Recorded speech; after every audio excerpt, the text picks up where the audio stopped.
You are now listening to the Insight Fantasy Sports Podcast.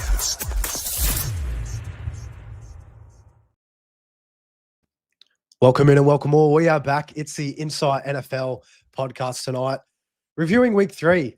We've got all but one game to go. And it's a juicy one tomorrow at 10:15 for us. Prime time on Monday Night Football for over in the States. Detroit versus Baltimore Ravens. Hopefully it can mend our broken hearts with all the injuries that we copped this week. But it is the 22nd of September. We're closing out week 3 in Secko. We've got a big injury segment tonight. But besides that, you sounds like you've had a pretty good week in terms of the wins. Yeah, good week. Standard fantasy had a great week. I think I'm in front in all my leagues. So as long as nothing crazy happens tomorrow with a few guys from Detroit, and I've got some Lamar stocks that he has to do something to get me over the line. But other than that, good in fantasy. SuperCoach as well. Not too bad. I held on to Hurts when other people were panicking. He had to bounce back and bought in CMC and Rome Dunze. They both scored pretty well. So and I faded Javonte Williams, which I'm pretty happy with, given he didn't really kill it. So all in all, pretty solid week 3 for me. How about you, mate?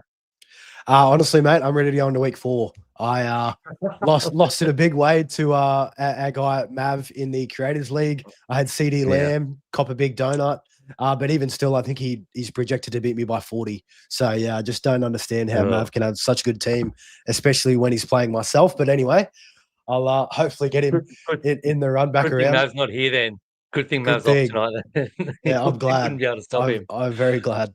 I was thinking I might have to be a late pullout if Mav comes in, but we'll be ready to go for week 4. But guys, this is a SuperCoach review tonight. Every Monday, we'll be having our SuperCoach hats on and kind of reviewing all the games that have concluded in the round so far.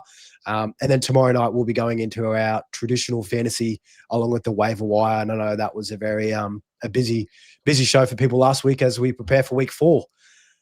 And then following on from that Tuesday, I'll just run through the routine that we've got listed here. We'll be back again on Wednesday night with another SuperCoach show, and it will be another edition of our trade-ins and trade-outs segment. And based on all the injuries that have happened and all the storylines that have kind of fallen into place during week 3, it's going to be a beast, an absolute beast of a show. But before we get into recapping each game, we'll kind of go through, because there was so many injuries in week 3. We thought week 2 was bad. I mean, week 3 just hit us even worse, which was very, very sad to see. So without further ado, Secko, I will run our little graphic here. And also, I think I'm going to have nightmares of this sand tonight, just thinking of all the injuries that have taken place. But let's get into our injury update.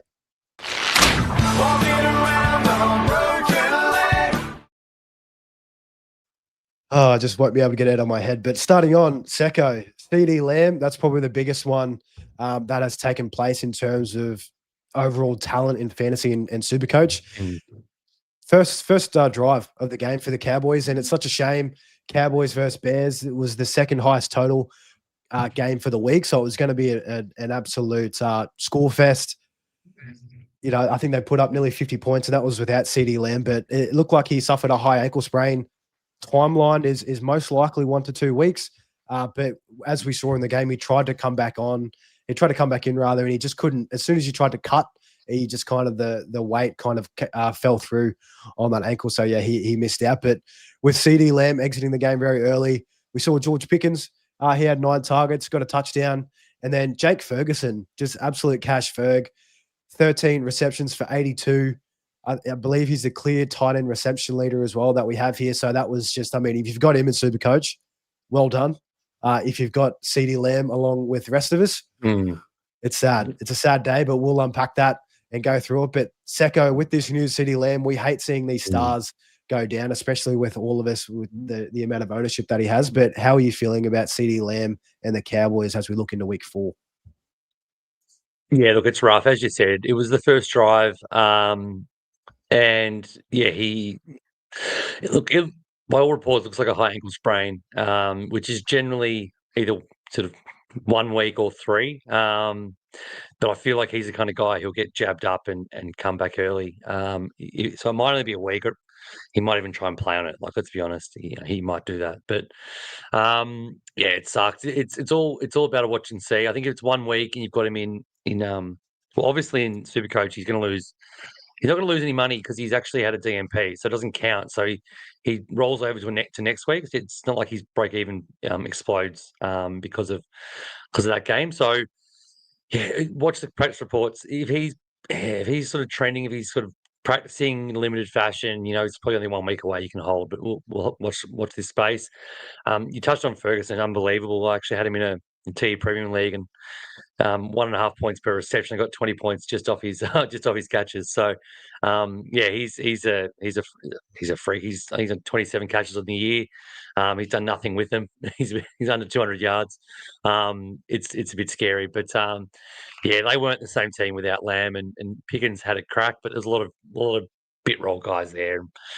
Yeah, I fear for the season for Dallas if he's out for sort of multiple weeks. Fingers crossed, it's best case scenario. And like you said, yeah, if he gets jabbed up and takes one for the team, but then again, probably temper expectations if CD Lamb does play within the next couple of weeks, because yeah, his production or he will be a bit limited physically. And looking at it, just under 40% ownership for CD Lamb too. So a lot of teams would have had a bench wide receiver come on deck. Sadly enough, I got hit with Marvin Harrison Jr. with a big fat 11. So that absolutely stunk, considering I was nearly slapping the C on CD. But yeah, it's a tough one. Hopefully back in. Another big injury as well for a wide receiver, an older guy, a veteran, Mike Evans, wide receiver for the Tampa Bay Buccaneers. Looked like, yeah, he pulled his hamstring during this game against the Jets. They did end up winning thanks to Egbuka and Baker absolutely coming in clutch. But just seeing Mike Evans' reaction on the sideline, I mean, he looked visibly frustrated.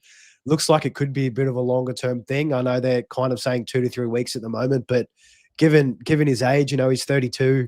He has had these soft tissue injuries before. I think it was a hamstring last year he was dealing with as well.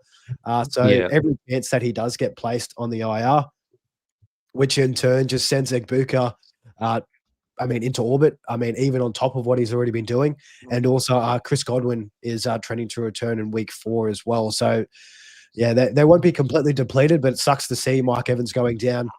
With this one in News Secko, I know in SuperCoach, Mike Evans wasn't really owned that much. This is probably more news for Emeka Egbuka owners that they're going to get a bit more of a rise and a bit more of an uptick while Evans misses time. Yeah, it's pretty crazy that how it's sort of worked out for Egbuka. Obviously a first-round draft pick, but Godwin, before he had that second ankle cleanup, was sort of going to be that spot. It was going to be, how's Egbuka going to come along? We love the talent, but we weren't sure about how he'd get regular time. And then Godwin was out, and then now Godwin's trending to be back, and Evans is going to be out for a period of time. So if you've got him in, obviously got him in SuperCoach, I think everyone probably should still have him and should have started with him, or at least bought him in this week because he was always going to make money. He's just going to be a guy we're going to stick around for a long time. He's going to consistently churn out scores and make money. So hang on to him till he until he sort of fattens out completely. Evans, on the other hand, I reckon there's a fair chance that they're going to be there's going to be IR.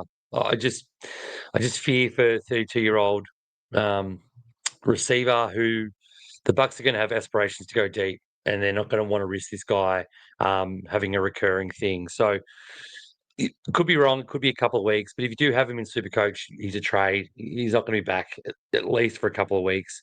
They've got a week 9 bye. So if you think of it like that, it's weeks 3, 4, 5, 6 if he's on IR, and then it's 2 more weeks then a bye. I'm not saying that you're going to hold him out for 7 more weeks, but stranger things have happened if he has a sort of setback. So, it's going to be great for everyone who's involved in Egbuka, whether it be it redraft or SuperCoach.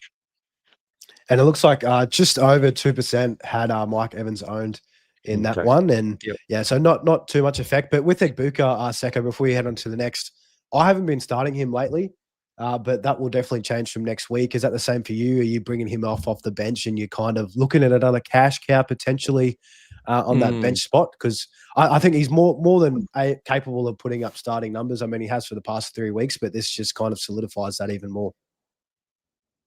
Yeah, there's a fair chance that Jamar Chase and CD Lamb both get out of my team. They're my 2 trades. So if that happens, there's a chance I go real cash play and get a cheapie in and get probably Puka, because I just think he's just the safest floor. He's wide receiver 1 for me rest of season, with everything that's happened with all the other guys who 1 through 6 pre-season. So if that's the case, Booker can come on. I've already got Tetaroa on field. So there's a chance that I'd run the 2 rookies, because Tetaroa had a bad day. It wasn't his fault. It was game script. We'll get to that later on. But he didn't need to. Bryce Young didn't even need to throw it, because they were playing against junior varsity in Atlanta. They gave nothing. So I'm more than happy to run Ibuka. I'm more than happy to run Tetaroa on field. I've got Rome there. Like, it's going to be a pretty bare bones wide receiver crew, but it might be a chance to really shore up some money if I decide to do that. And before we get on to the next one, so with Mike Evans potentially missing time for the Bucks, like I mentioned, Chris Godwin could be back next week, and also star left tackle Trishan Wirfs as well. It looks like he's trending towards week 4, which will be a big boost. More in particular for Baker and also probably Bucky in the running game. But as a whole, it's going to be good for those 2 to come on. But probably one of the saddest injuries that we had of the week. I mean, just in the game. Yeah, I mean, it was good to see in the NFL. Everybody was around there. I mean, all the players from each team were on the field. James Conner, running back for the Arizona Cardinals, looks like a suspected season-ending ankle and also knee injury. Just by the way that it looks like he might be hit in both places. And I mean, James Conner, age 30 as well. I mean, this could be the last time that we see James Conner. With this being said, though, Trey Benson, I mean, we've got him here as a top 15 RB. I mean RB rather.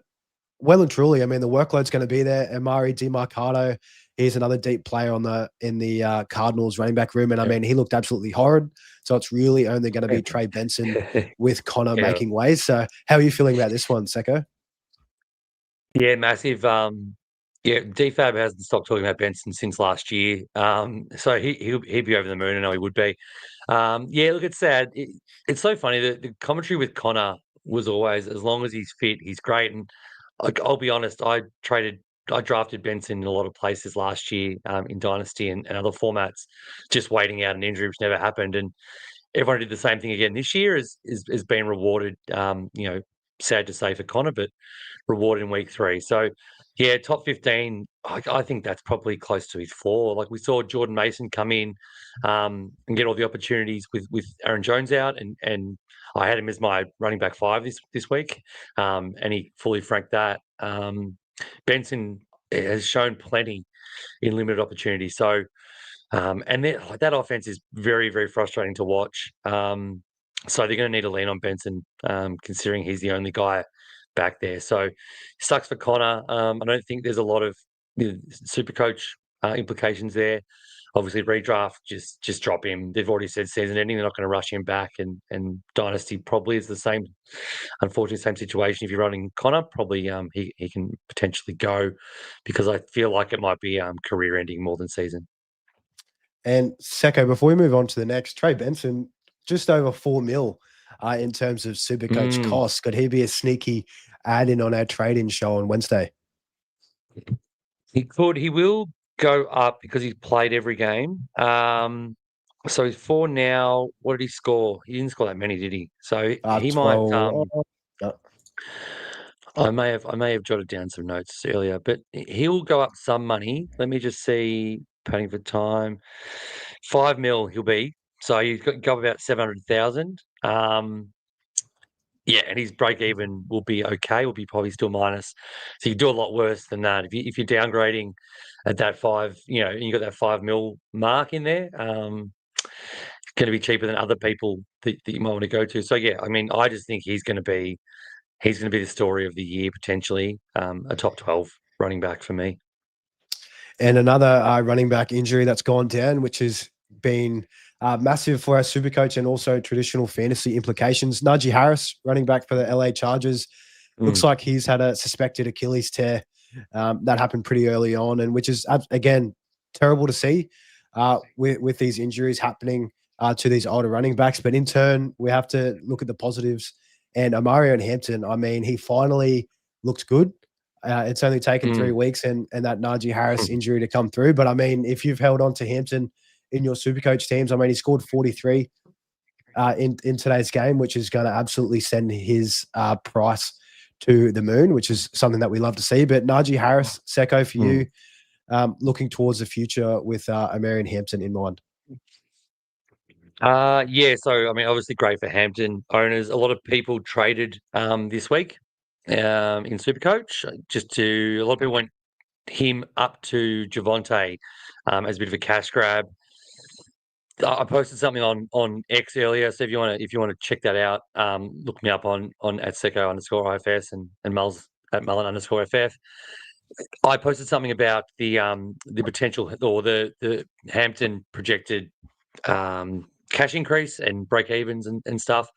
He's going to be minus 16 break even, having made 2 mil. If he scores 25 again next week, he's break even's minus 26, and he makes another 2 mil. So it's sort of one of those things. It's luck. If Najee was still there, he wouldn't have scored 43. But if you stuck with Hampton, he's probably going to make more money than Javonte in 2 weeks, and you're not trading him out in 2 weeks like Javonte is probably going to need to be. So on the surface, it's looking like a potentially problematic trade. But we said it loud. We said it loud last Wednesday. The cash to be made there was from Javonte, and it still is. Just unfortunately didn't dominate like we thought he might. And he's going to his cash gen might just halt after a few weeks. But And Hampton's going to make heaps. Hampton's going to keep making money because this is going to be a role as well as the score that's going to propel him. So we're pretty lucky. Yeah, it's his backfield now, and it was good to see he got involved in the receiving game as well, which usually isn't the case for running backs in the Greg Roman scheme. But so we absolutely love to see that. We'll quickly run through these next two pretty quickly. Actually, I'll knock over these next two, Secko. Terry McLaurin, wide receiver for the Washington Commanders. He had a quad injury, but take that with a grain of salt. They were winning in this game pretty comfortably, so there was no need to bring Terry back out there. But definitely one to monitor. I'm sure we'll have more updates probably tomorrow or even Wednesday, so make sure to be tuning in to those shows, and we'll be covering injuries there as well. And the other one here was more of a defensive, on the defensive side of the ball, Nick Bosa, pass rusher for the San Francisco 49ers, potential MCL. Again, we will check the severity of that over the next couple of days. And I mean, if Nick Bosa does go down, it does affect SuperCoach, because that defense for 49ers takes a massive hit, especially that running game and everything like that. Quarterbacks would be they'll have a bit more time to work with when they don't have big bear Nick Bosa running at them in the midst. So one to watch out as well. And before we get into the week 3 rewind, I will just mention we've got a couple of key players trending to return in week 4. Like I said earlier, Chris Godwin, wide receiver for the Tampa Bay Buccaneers, and also Tristan Wirfs, their left tackle. And then for the Baltimore Ravens, Isaiah Likely, the tight end, he's looking to be ready to go for week 4. And also the 49ers pairing of Brock Purdy, quarterback, and also Juwan Jennings in that line as well. So hopefully with these injuries going down, we have some more guys coming back in, but it's just not enough. It's not enough, especially if CD misses more than a week. So, but anyhow, without further ado, that's the injuries beside us. We will head into our week 3 rewind. Let's get into it.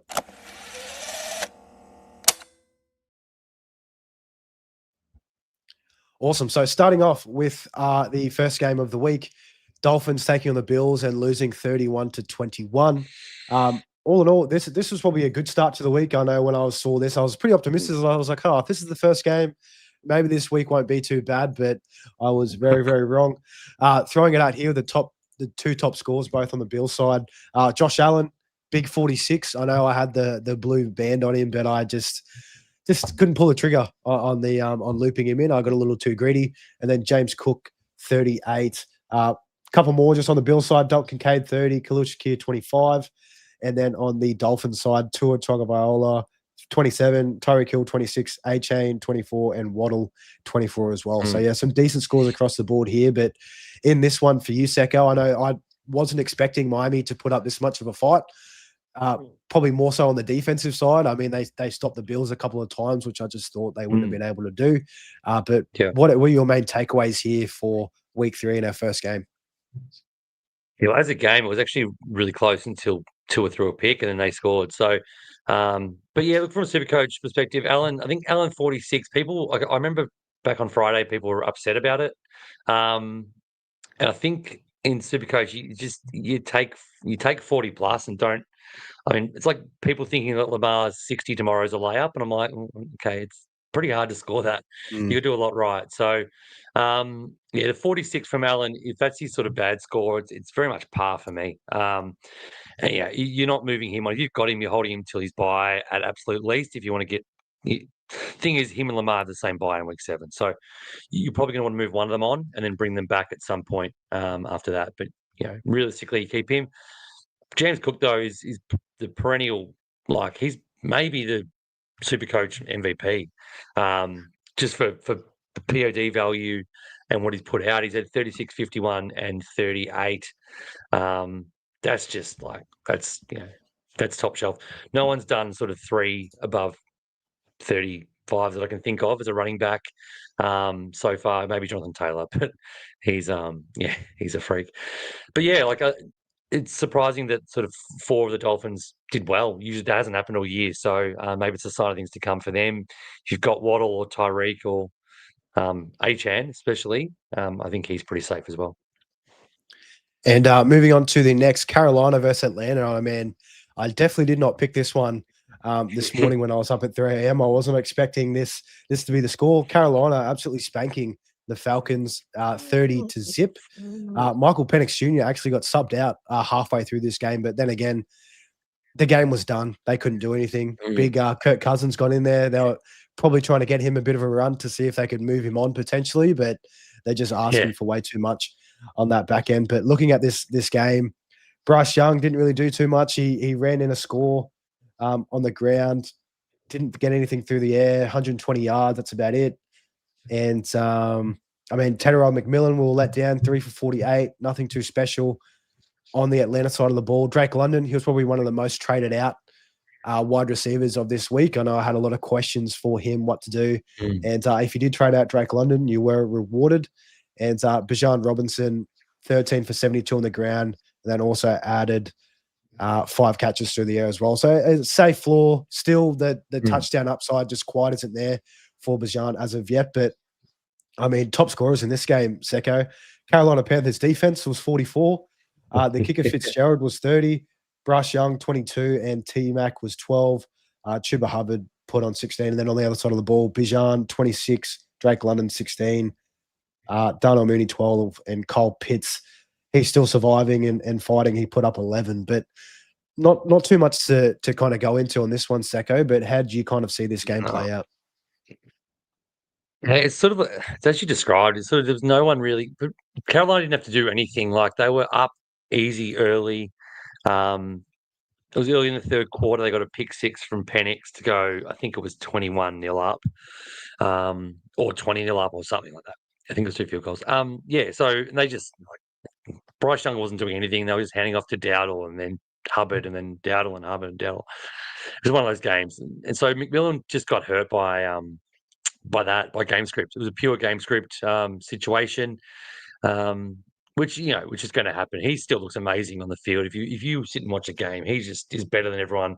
On all the DBs already in his first year. So no worry there. Bijan, this is an absolute floor game as well. Another really negative game script. They had to chuck it the whole time. They couldn't get into any sort of rhythm. So again, worst case scenario for him, still has 26 with no touchdown. And London, we said, trade him out. I can't trust Penix. That's all it comes down to. My theory, why I started him and why he was like almost a my guy for me, was because I thought he would have almost 200 targets, and I really thought that Penix was going to be okay with what we saw at the back end of 2024. He'd be able to sort of get it to him. He's just got no timing. And London's looks a bit over it already. So if you've still got him, you've lost a fair bit of cash. I would just cut ties. He might come back, like a guy we'll talk about later, but it won't be as big as the guy who wears number 11 in Philly. And what a bounce back that was. But we'll move on to the next game. Cleveland versus Green Bay. And this was like a little, if I was trying to pick a smoky for this week, just because how dirty and tough Cleveland plays, especially in Cleveland. I mean, that defense, they just stopped everything that Green Bay was putting up. So yeah, Cleveland did get the win, 13-10. It was a gritty game. Looking at the landscape, Josh Jacobs, you're pretty disappointed with his score. 16 for 30 on the ground. He did salvage it by getting 5 receptions for 44 yards through the air. Jordan Love, 1 TD, 1 in, 180 yards. Not too happy with that.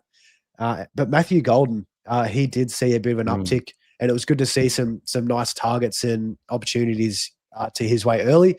But they couldn't really do too much more besides that, because it was just the game script wasn't there for these receivers to get involved. It was just gritty. It was dirty.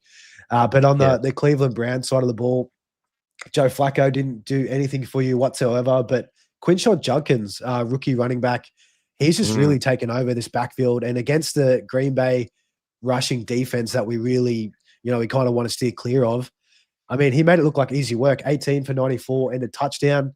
The touchdown to get them tied up in the end as well. He did see a couple of targets, just 1 reception for 1 yard, so not too much there. But besides that, Njoku, 5 for 40, Tillman, 3 for 26, Howard Fannin, 3 for 25. So not too much on this one. Secko, I know Judkins put up 31 for SuperCoach. The Browns defense put up 26. And then Jordan Love, 23, and Josh Jacobs, 19. There's not too much more to go on this one. But how'd you feel about Cleveland and Green Bay?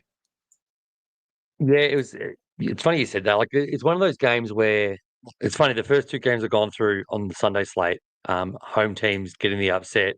It does speak a lot about home road. It really is a big factor that people don't look into especially when they're gambling responsibly. Teams can just turn up, and good defenses, gritty defenses, can just play at home.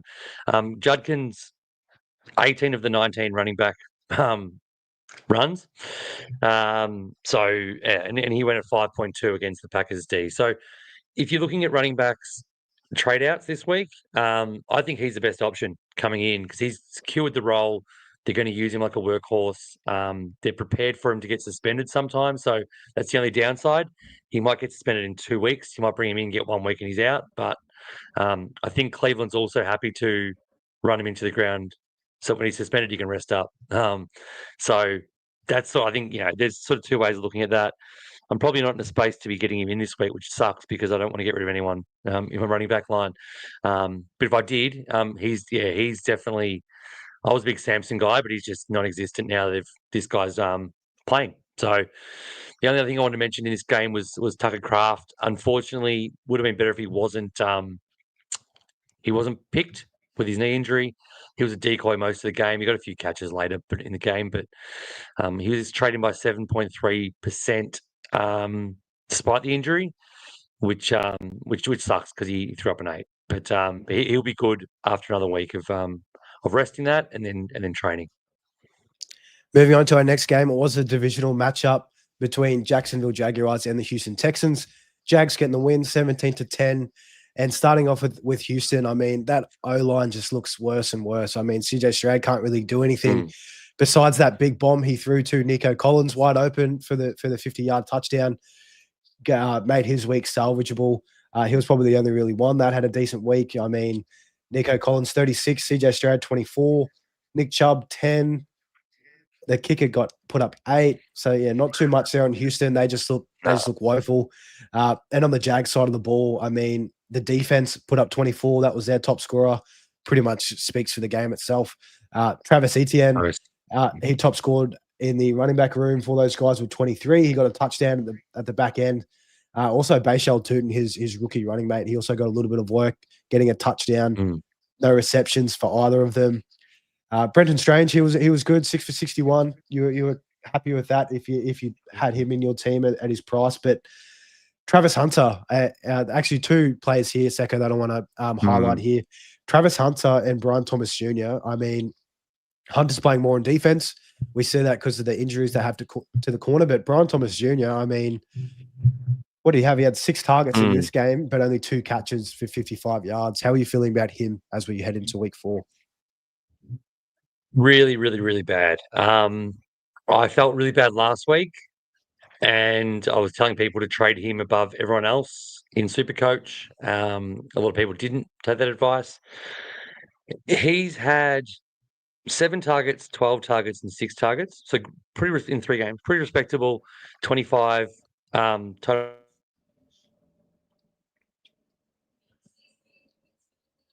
targets. He's had 7 catches. That either means that Trevor Lawrence is as bad as some of us think he is. It also means he's just giving up on routes, because I saw that. I'm seeing that with my eyes. So, you've got to get rid of him. If you can get anything for him in normal fantasy, try it as well, because I just think there's something wrong. And bad. Yeah, very bad vibes for this team. Yeah, try and steer clear if you can, besides the running backs. But moving on to the next one, and we did preface during last week's show that this one might be a sneaky high total, but pretty much the line was covered by the one team, Minnesota Vikings, absolutely flooring the Cincinnati Bengals, 48-10. I believe there was 2 defensive scores on the Vikings side of the ball as well, which pretty much Same put this guy. one to bed. Same guy. Oh yeah, Rogers. Yeah, he took a couple to the house. Isaiah A couple pick Rogers. sixes. Yeah, got a pick, and then he got, I think it was a fumble one. But yeah, unbelievable game. Yeah, It gross. was, every time I look back, it was gross. Like, Browning's not it, unfortunately. Thought he might have been, not. Yeah, and I mean, it was sad to see, because I was hopeful of Jamar Chase going into this game. I mean, he had 5 for 50.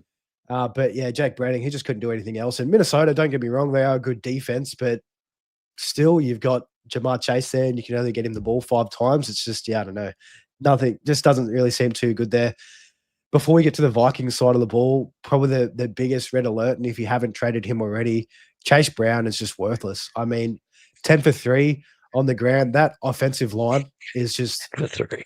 It's probably the worst O-line in the league currently. I mean, look at Joe Burrow. He won't be playing this year because of it. But yeah, Chase Brown couldn't get anything going whatsoever. He did have 4 receptions for 17 yards, but I mean, someone who was almost as dismal. Oh, sorry, it was even worse than Chase Brown. T. Higgins, 1 for 15, did absolutely nothing. This offense it's just so sad to see. As soon as Joe Burrow goes down, I mean, this offense is just in shambles. Absolutely hate to see it. On the Vikings side of the ball. Oh no, you go. So there might be. So they've got the Broncos next, and then the Lions, and then the Packers, and then like it's not going to get any better as well. So if Browning was half decent against Minnesota, you could almost sort of squint and go, well, they can do something against the 3 good defenses they got coming up. But there's just no way. There's no way that they're going to be viable. If you didn't get rid of Chase Brown, you've missed a massive beat. Got to get rid of him.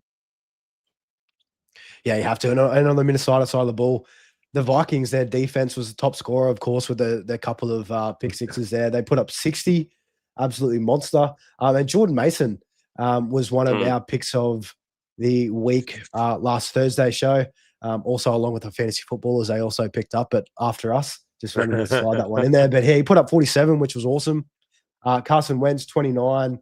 The kicker, Ricard, put up 28. And then TJ Hawkinson,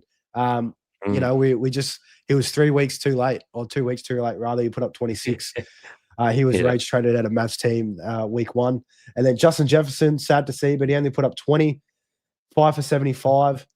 If you got a touchdown there, we would have loved to see it. But, all in all, with Carson Wentz, that's probably his flaw there. But on the Vikings side of the ball, Secko, anything from you before we get on to the next? Mason is amazing as long as Aaron Jones, and even I think when Aaron Jones is back, he's going to be relegated. I was saying it from the start of the season. Jordan Mason was my third guy, and I just had a feeling he would supplant Jones. An injury helped him get there earlier, but he's a freak. 116 and 2 touchdowns was an expectation. Jefferson was a product of game script again, like Bijan and McMillan. They were up so much they literally didn't pass late in the game at all. They didn't have to. So yeah, and it got spread around a little bit. Jalen Naylor had 5 targets, and Hawkinson had 6 targets, and a bunch of guys had 1. So I wouldn't panic on Jeff. I've seen people on WhatsApp and other socials panicking about Jefferson, saying he must trade out. I don't think you have to do that now. There's Chase and CD to worry about before him. So, and London and Brian Thomas and like a lot of people keep Jefferson. He'll be fine. He's quarterback proof. He's not game script proof though, unfortunately. Man, and the way this is going, I think I might be running out of trades by week 10. There's just too many things going on. But moving on to the next game, New England versus Pittsburgh Steelers. This one was a bit closer, 21-14, with the Steelers taking the win on the road. On the Steelers side of the ball, Aaron Rodgers threw 2 touchdowns, 1 pick, barely any passing yards with 139. One player I will highlight on this side of the ball, Jaylen Warren. He's looking pretty steady. In terms of SuperCoach, he only put up 20 points, but 18 for 47 on the ground. And those receptions, I think they're going to be there week in, week out. He had 5 for 34. DK Metcalf, 3 for 32 and a score. Put up 21 in SuperCoach. Nothing too hot. Just this offense as a whole, I mean, you just can't really trust it, I don't think, for Pittsburgh. I mean, Jaylen Warren, he had 23 opportunities, but, I mean, he clipped that by a landslide. But on the New England side of the ball, in terms of fantasy, again, not too much to go through. Unless you had Hunter Henry sitting there in the wings. He put up 50 with a couple of touchdown grabs and 8 for 90. Absolutely monstrous, but probably the number one player. And I think you brought him into your lineup last week, Secko, correct me if I'm wrong. Drake May put up 40, 2 touchdowns through the air, did throw an interception, but 268 passing yards, 7 for 45 on the ground, which we absolutely love. Takeaway on this game, Secko, before you head on. Yeah, I looked up Hunter Henry. One person bought him in this week in SuperCoach. So that person's having a bloody absolute ball. Hopefully I didn't leave him on the bench. Drake May was my pivot from Danny Dimes. Just fear of everything imploding there. I see Drake May with the very safe floor. So he got 9 points with his legs today. Yeah, so he's I'm looking forward to holding him until week 8 when I can get Lamar or Josh Allen in or both. Hopefully eventually, if the price is right. The other person is our mate Travion Henderson. So he's going to be a slow burn. Again, you can trade him for tokens if you really want to. It's fine. The positive out of today, for those who didn't see it or weren't watching, second quarter, Ramondre Stevenson, a horrible fumble, almost untouched, just sort of dropped the ball, turnover. Then he came back on third quarter at the goal line, going to the goal line, fumble again. Ramondre 2 fumbles. He didn't get back in the game much after that. Then in the next drive, Antonio Gibson, who got in ahead of Travion, also fumbled. So 3 fumbles in the game.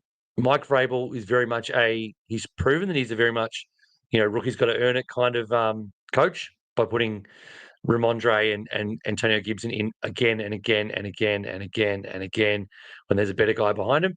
Now he should be the kind of guy to go, all right, you fumbled, kid gets a go. I'm hopeful next week he gets 15 plus opportunities, scores a time or 2. Very confident he's going to have a big week. So if you can hold him for one more week. If he goes shit again, you have my blessing to just get rid of him.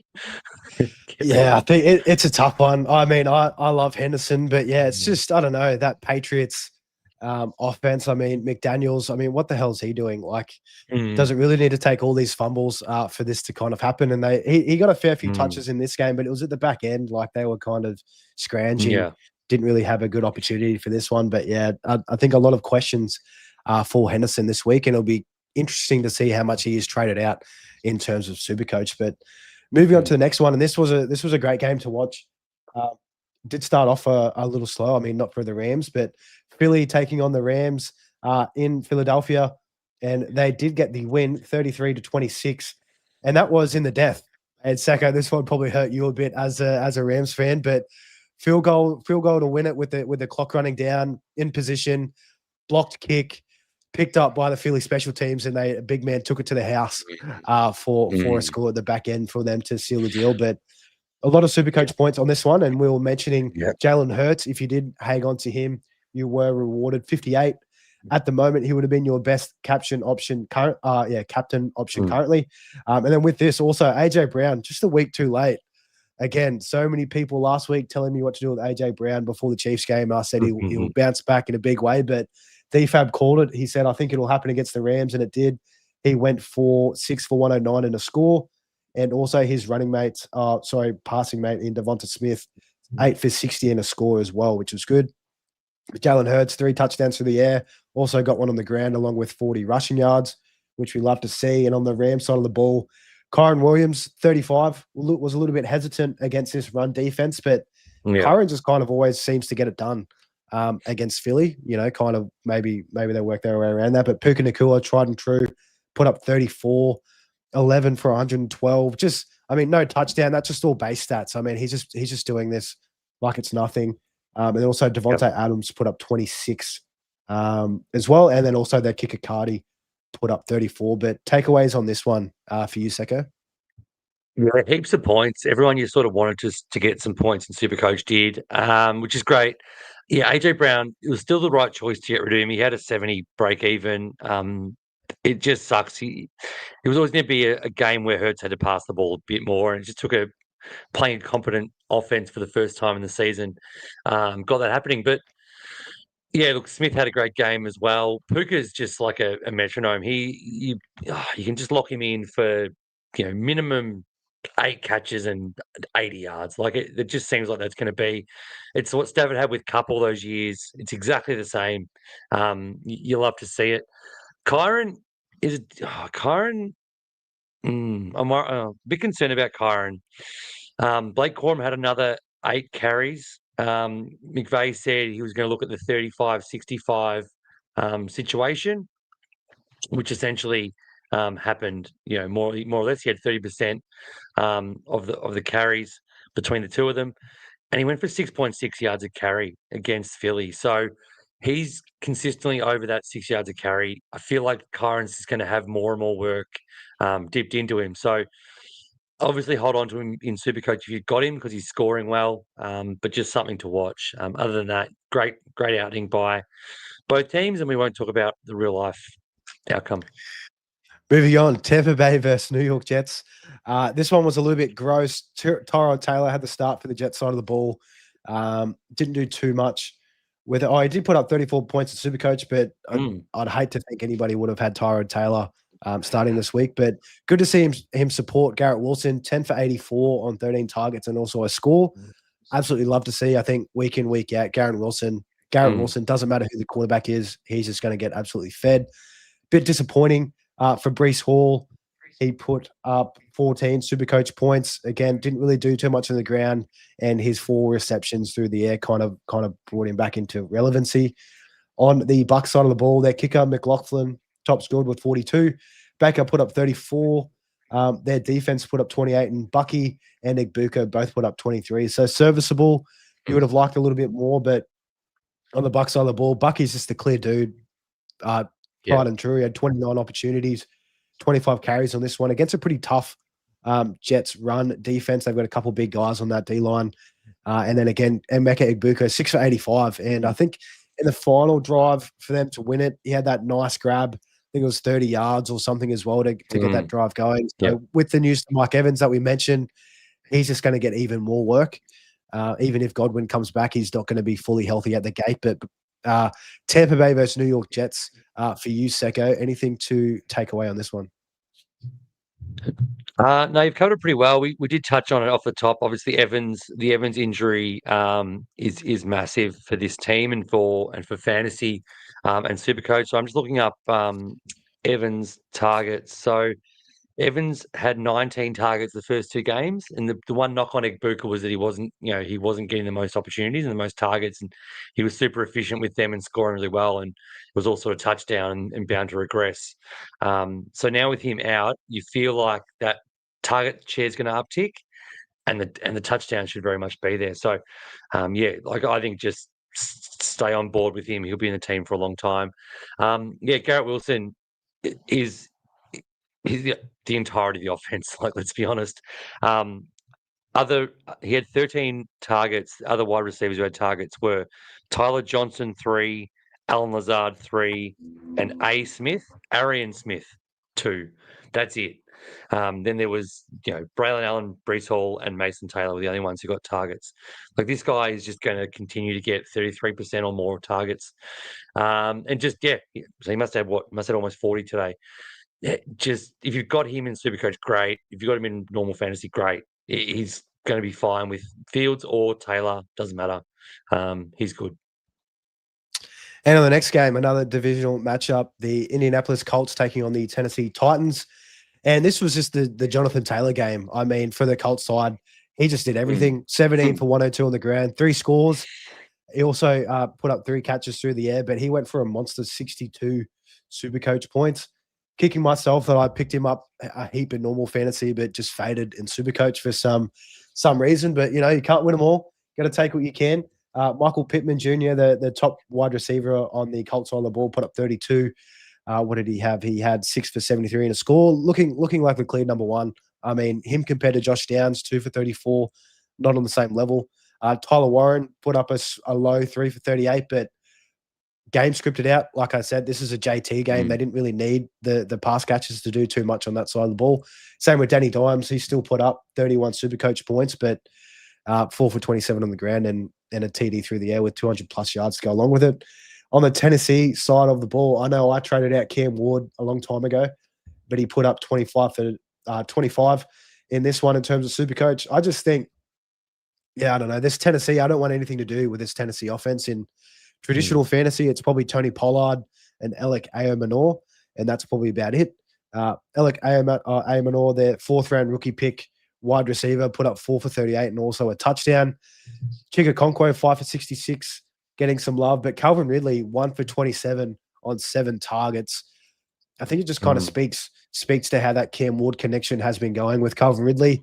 He's definitely not looking like the number one option in this one. But before we move on to the next game, Secko, Colts versus Titans, any major SuperCoach implications moving forward? JT's a beast. I own him in a bunch of 3 leagues, I think. I'm also, I don't know why I never picked him for it's because we get caught up too much in the passing work. I think we're all victims of it, and it's really shafted us. So, he's still got 3 catches. Like, he doesn't need catches. Catches is the icing on top. So, besides him, I've still got Cam Ward. He's going to make some money if he can churn out a few 25s like he had today, which isn't too much to ask. He's got a little bit of an easier schedule than he started with. They put him against Denver on the road first up. That's a bit rough for any rookie. But if he does that, he'll churn out some money. He'll get to sort of 11, 12 mil around the buys. So it's, if you just keep him there, don't put him on the field. He's not fieldable. Ayomanor is actually someone who, if you had I told a few people on our WhatsApp and our Patreon. So if you're interested in getting some inside word, obviously hit us up on our Patreon. Join our WhatsApp. I was talking to you guys off Franklin into Ayomanor, which we'll get to Franklin later. But that was definitely a wise move, and he's got all the makings of being the wide receiver 1 with connection. Definitely 1B if Ridley still is going to have a little resurgence. Ward seems to like his positioning and where he is. So from that side, Tennessee side, that was great. Dimes did his job. He's making money. If you picked him up, you're not upset. He just won't hang around for too long. If he might get you to week 7 though, with a bit of luck. A bit of luck. We all need a bit of luck when it comes to SuperCoach in NFL. But the next game, Washington Commanders made a meal of the Las Vegas Raiders, 41-24, and that was with help of Marcus Mariota, backup quarterback, getting the start in this one with Jaden Daniels missing with that knee injury. Hopefully he's back next week. But on the Washington side of the ball, Mariota top scored with 40. Their kicker, Gay, put up 28. Jeremy McNichols, Ja'Cory Krosky-Merritt, and Chris Rodriguez. That was the 3-headed running back room here. And I mean, they were all kind of, besides the scores, I mean, Jeremy McNichols, I saw he had that massive touchdown run. No idea how he was still standing. After it, he bounced off 4 dudes, slowly got through and just kind of broke away for that 60-yarder and a touchdown. He put up 27.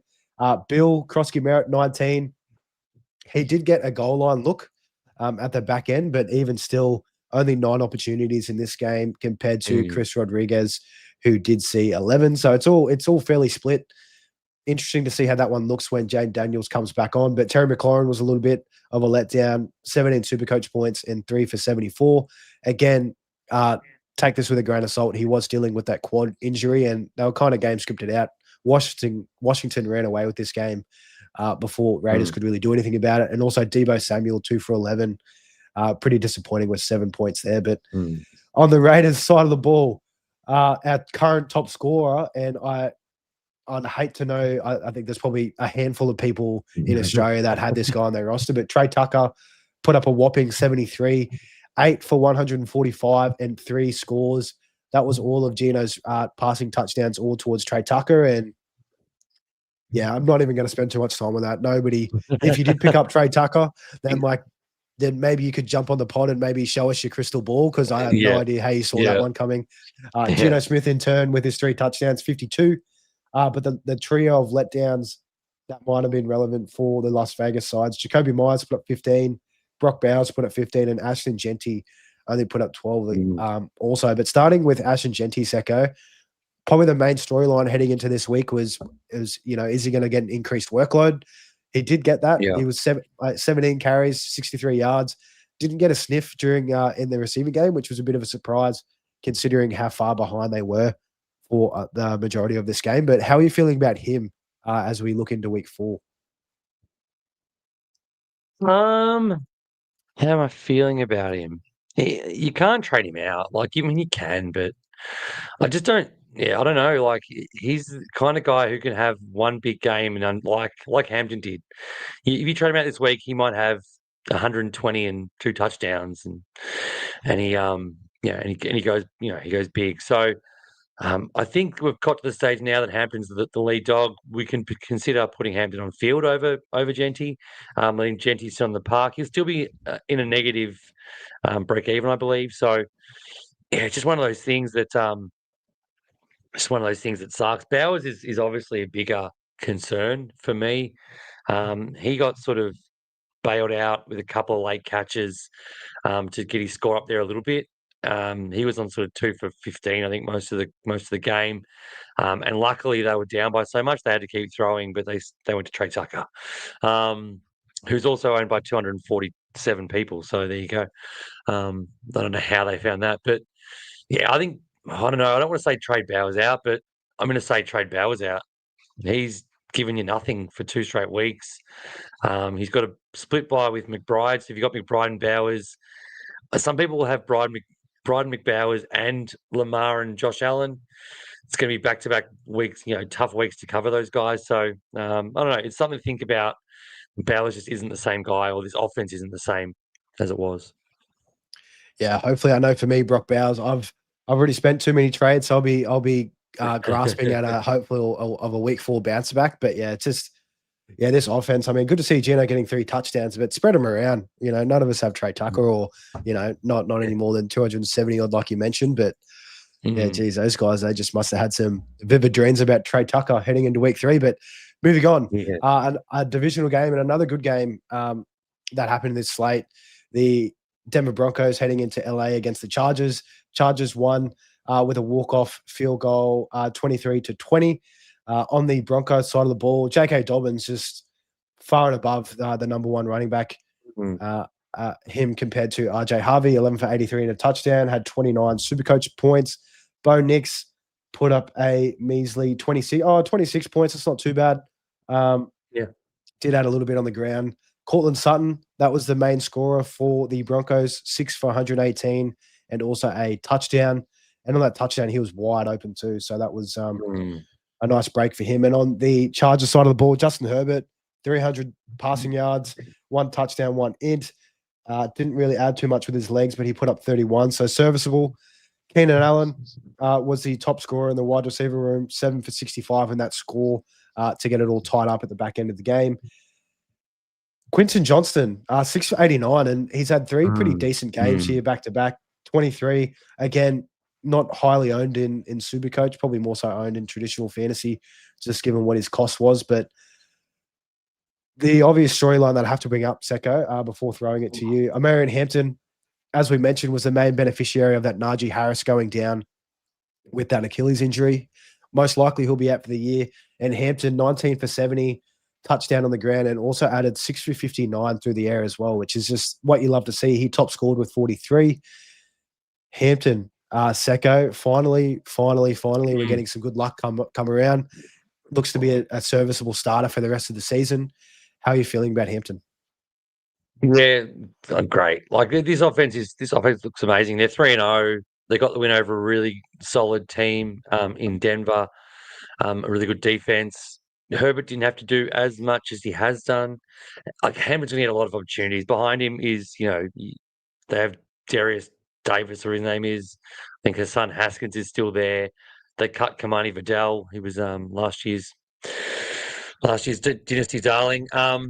Like there's just not many options there. They may get someone in. I don't think they will. I think they're just going to let this guy do his thing. He showed he can do it. And he looked pretty good. He just hasn't been scoring very well. And Harris has. So yeah, to the moon. Quentin Johnson is someone who I just thought I was still waiting for it to sort of all end, but it looks like he's the main guy now. So Ladd is the one who's copying it from Keenan.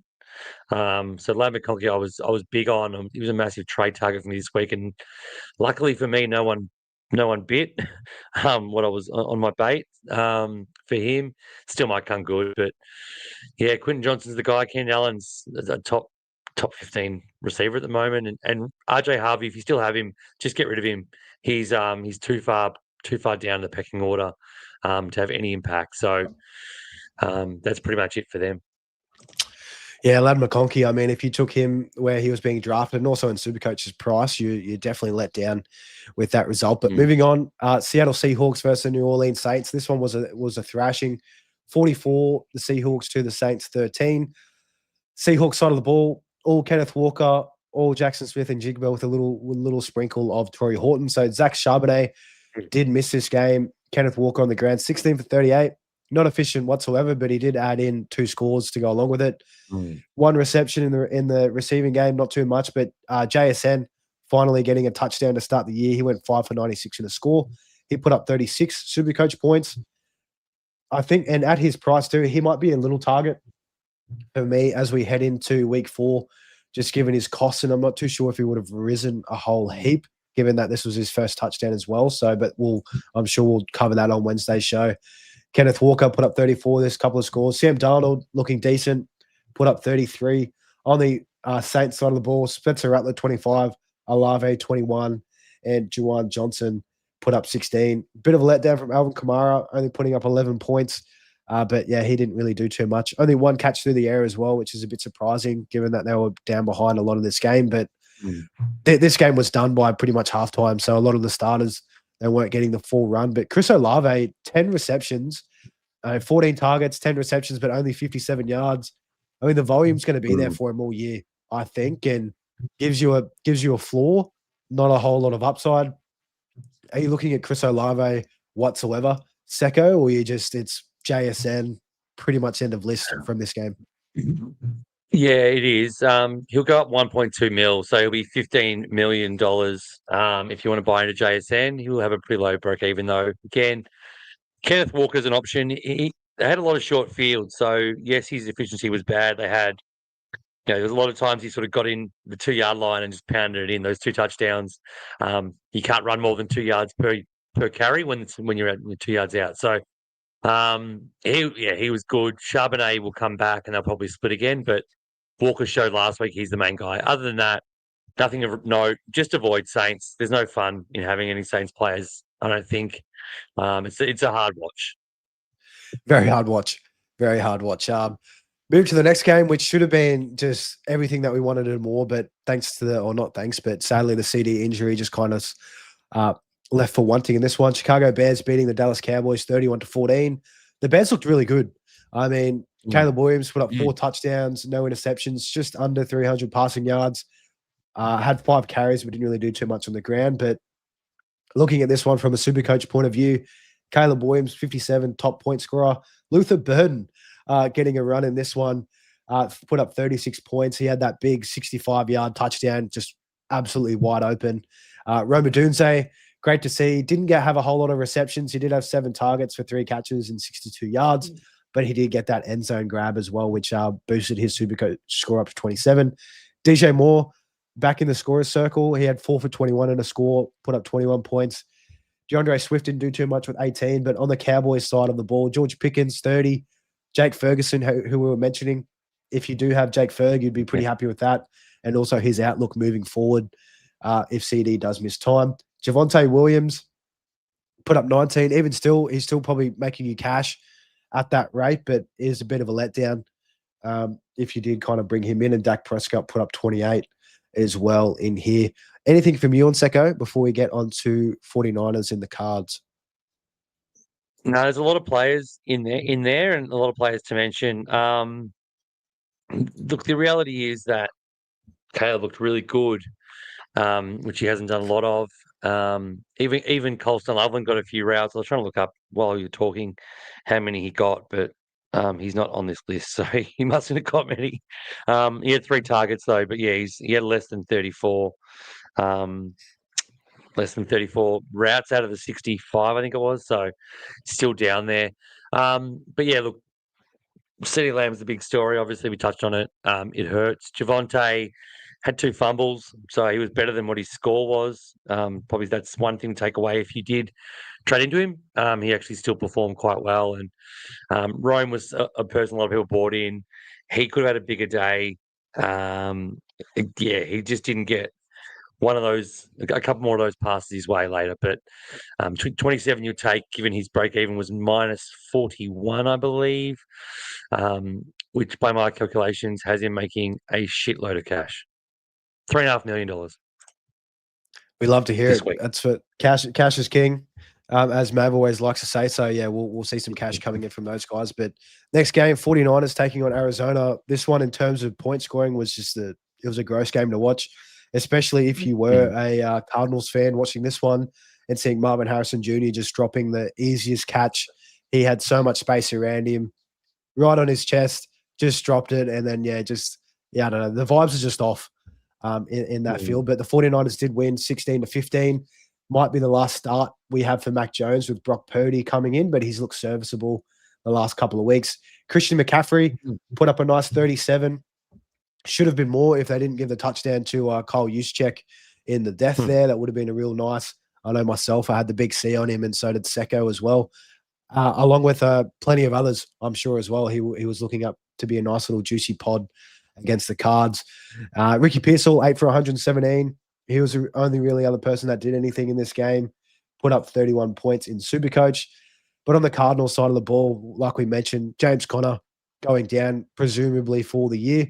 Trey Benson, 10 for 42, also had a couple of receptions as well. So he had 12 points. Even still, at his $4 million cost, he will be in the green, but one to keep look at of how he looks moving forward. But Kyler Murray, 27. Trey McBride got a score as well, which was good because he only had 5 for 43. But Marvin Harrison, 3 for 44.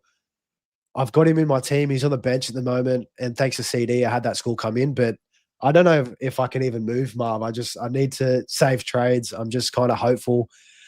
How are you feeling about Marvin Harrison, Secko? I know just looking at that game, it looked horrid. He looked horrid. The vibes just looked completely off. Yeah, I'm completely off him. In my main home league that's been going for 20 plus years, I had him and I traded him last week very happily. He's a bust. He's unfortunately he was pick 4 in the national draft. National draft, is that what it's called? We call it that in AFL in the draft.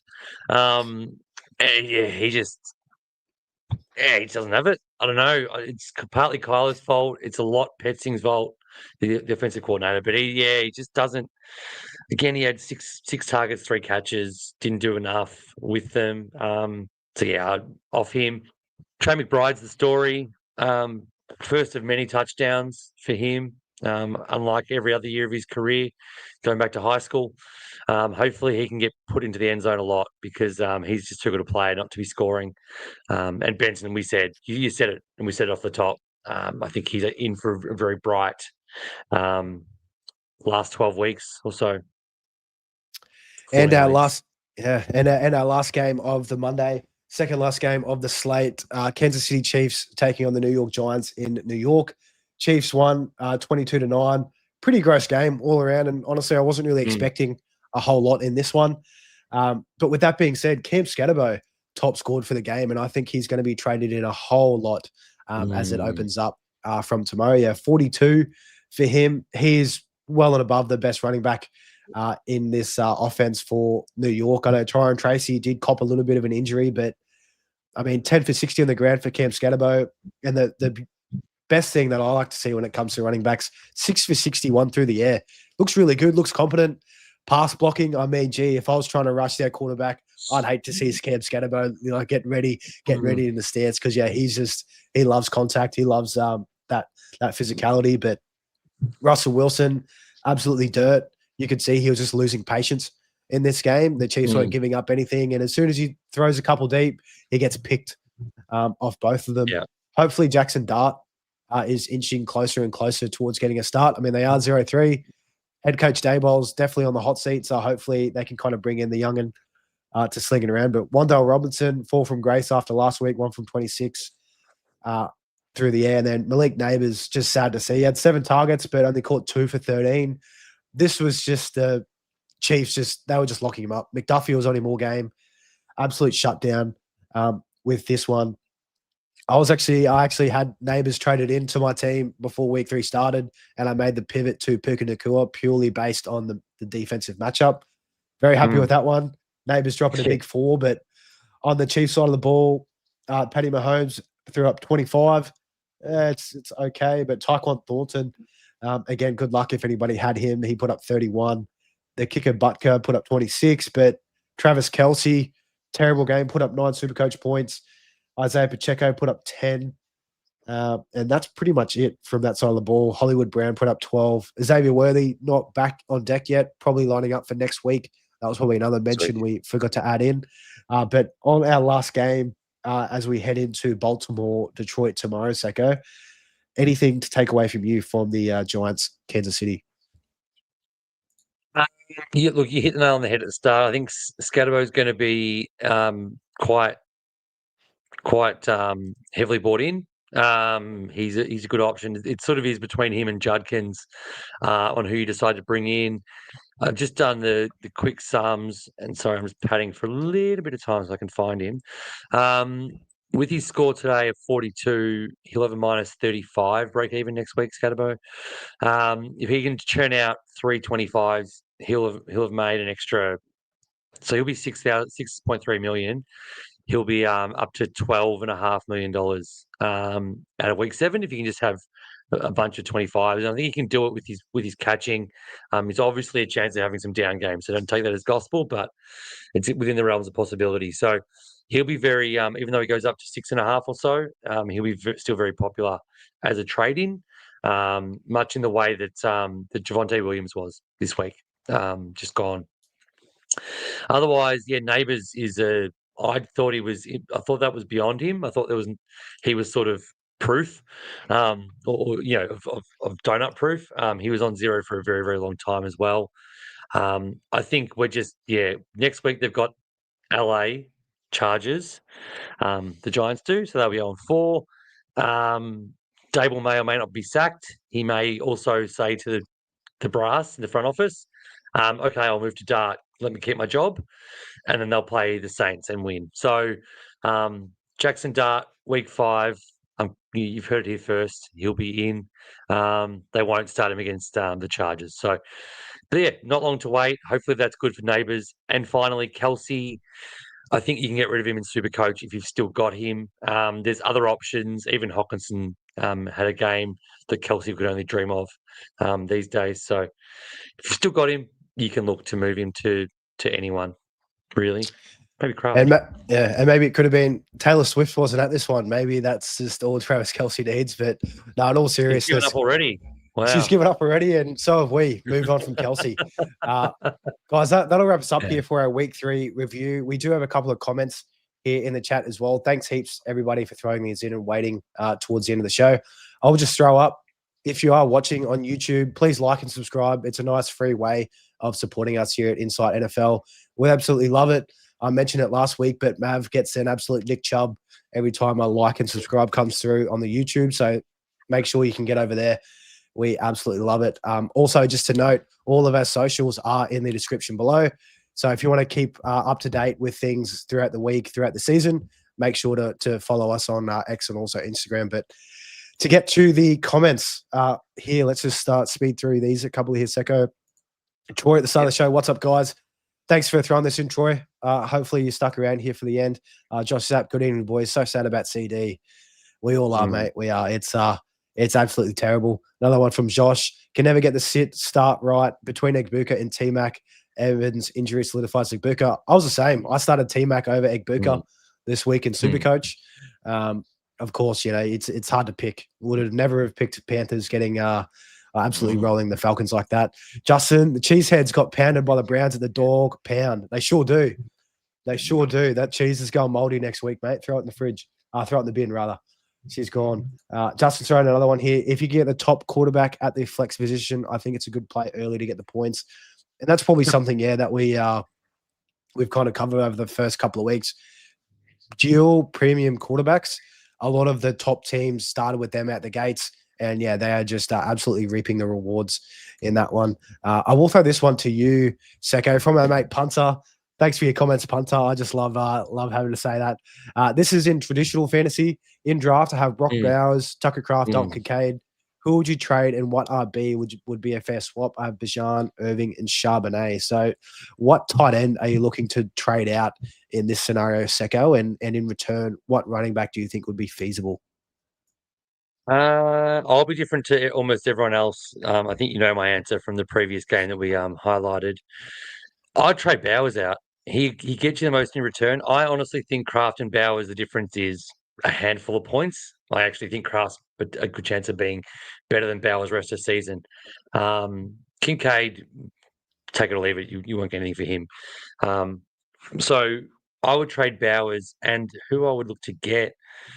What's his value? So you've got Bijan, Irving, Charbonnet. You could probably get, if you could get someone like Jordan Mason for Brock Bowers. I know you get Mason and something You get for more Brock for sure, Bowers.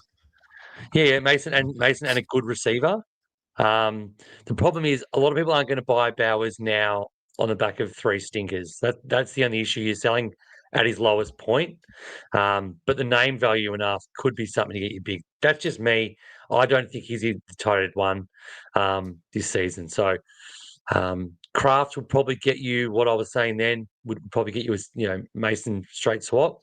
Again, he's coming off an injury, so not the ideal time to trade him if you can avoid it. But yeah, there's options there. I would honestly look to package Bowers up for something really good. If you can get a top 12 running back or top 8 running back, you've got overs, in my opinion. But the other owner may want Bowers, thinking that they've got last year's production in the bank. Yeah, I think I'd be surprised if you couldn't get Derrick Henry, I reckon, for Brock Bowers. But definitely before, I'd be sending out trades before tomorrow's game because there's every chance that he could go very large. He's the only name I can think of off the top of my head that I'd probably look at. But yeah, I'm kind of with you, Secko. You're going to get the most out of Brock Bowers if you do trade him, and Tucker Kraft isn't that far behind. So a couple of options there. And blue ballers, you are very right. Who do you go at TE though? Everyone is stinky. They are for the most part. You've just got to try and get your shovels out, try and dig some diamonds and get lucky.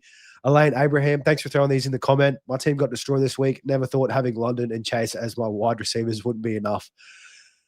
Oh, it's rough. We definitely would not have thought it as we head into the season. And in turn with that, his quarterback room is cooked. Tua, Penix, and CJ. Yeah, that is a rough one. Elaine, a very, very rough one. I don't know. Can you rank them for me? 1, 2, and 3. Who's the best out of Tua, Penix, and CJ rest of the season? I think Tua, honestly. I think he's probably got the most scoring upside. And then I'd probably go, as sad as it is, I'd probably go CJ just because I just don't believe in Penix whatsoever. No. And I think they might be able to get it figured out. I think my answer to that question is whoever's at the top of the waiver wire list would probably be your option potentially. And they all probably will be there. Yeah, Yeah, for sure. yeah. But without further right. ado, Secko, good segue. That will close us out here for our week 3 review and injury check for NFL SuperCoach.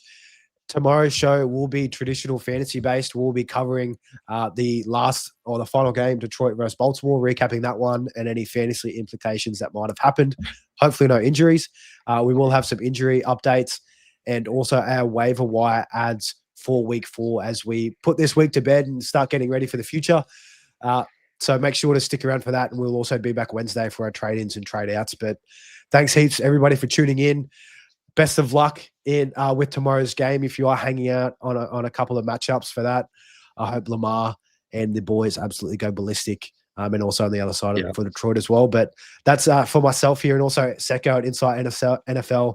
Thanks again. We'll see you guys tomorrow night. Great.